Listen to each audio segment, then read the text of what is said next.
This is the Barbados Today morning news for Tuesday, October 15. Thank you for joining us. I am Mary Claire Williams. One trade union leader is crying shame on companies that continue to apply for work permits to fill positions that he believes could be held by locals. The issue resurfaced after one North American club-style retailer advertised recently that it had received no suitable responses to its advertisement for the position of store manager. General Secretary of the Unity Workers Union, Caswell Franklin, described the move as nonsense, and he dismissed the notion that there are no suitable local candidates. Franklin told Barbados Today the national employment policy is flawed and it needs to be corrected.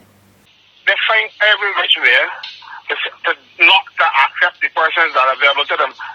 In that case, we will say, well, very sorry, if you can't find a Barbadian, you won't be able to fill that job. No? But for whatever reason, what they do, they advertise and they find some reason not to accept any of the reports that are the persons who apply. Then they go to the immigration department and say, we've advertised, but we didn't get anybody, so we want to recruit externally. When they recruit externally, it is a cousin, it is a brother, it is some family member or some relative or somebody else, the owner. And that's all it is, you know. However, the president of the Human Resources Management Association of Barbados, Brittany Brathwaite, told Barbados Today there are cases where companies are justified in recruiting workers from overseas. From a national policy standpoint, it's imperative, and as a member of the Human Resources Development Council of Barbados, it's important to ensure that we are building talent and grooming talent and refining talent for what persons need. So it may be a store manager on the surface, yes, but there may be some refined elements of that business probably can't get here. In the same vein, there may be elements that can be, and the business possibly chooses to use talent from the outside. The only thing that we can do, I would say, as a nation at that HRMAB is as part of HRMAB's mandate is ensuring that it's developing talent to fit the job market. Because at the end of the day, we have to be realistic, companies, still have the control over their recruitment. In other news this morning, political analyst Peter Wickham says the Barbados Labour Party stands a good chance of reclaiming the St. Michael West constituency following the resounding victory of businessman Christopher Gibbs. Wickham told Barbados Today it was a good sign that the BLP was able to replace Reverend Joseph Avathley as quickly as it did following his defection shortly after last year's election. It's a credit, more than anything else, it's a credit to the Barbados Labour Party that they were able to put two candidates of that quality in the field and being able to replace Adderley in such a short space of time. I mean, we haven't had, 500 days passing, and now they have a replacement for Adderley. As to the outlook, certainly the outlook is quite good at this stage. The reality is that the constituency was one that would have voted overwhelmingly for the Barbados Labour Party. My sense is that Adderley will lose all of the support that he would have taken, the vast majority of support that he would have taken when he defected, because he didn't really move with any kind of base. So my sense is that the person that takes it over, which is Mr. Gibbs, I think he's very well placed whenever the next election is called. And in the meantime, he will essentially carry the standard in the constituency and give people who are there who identify with the Barbados Labour Party a level of representation. A long-time renewable energy advocate believes Barbados will achieve its goal of becoming fossil fuel-free by 2030. David Hines received the Silver Crown of Merit Award in the Independence Honours List for his contribution to the sector over the past 37 years. He says stakeholders are already working diligently in all areas with full support from the island's political directorate. It's been 37 years involved in the area of renewable energy, and it's very, very important for a country like Barbados that's moving towards 100% renewable energy by 2030 to have persons participating in the leadership. but it's not an individual leadership, it's a leadership of every person who is involved in the sector. If we say we're going to do it, we will do it. We are on track.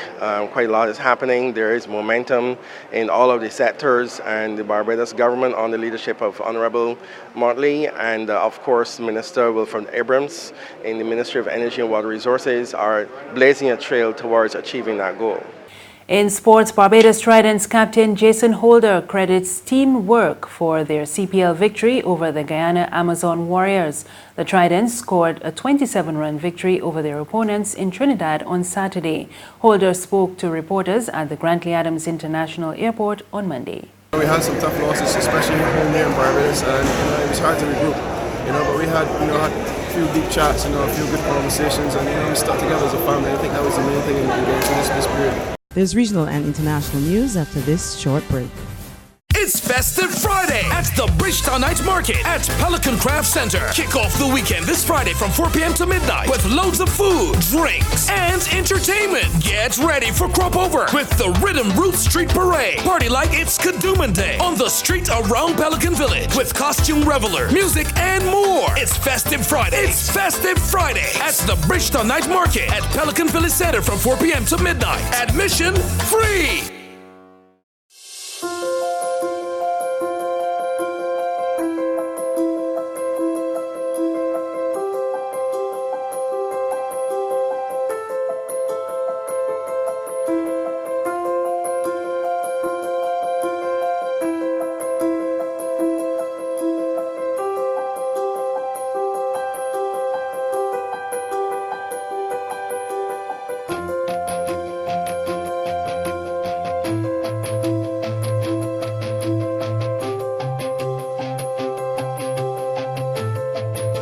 Barbados Today, news you can trust.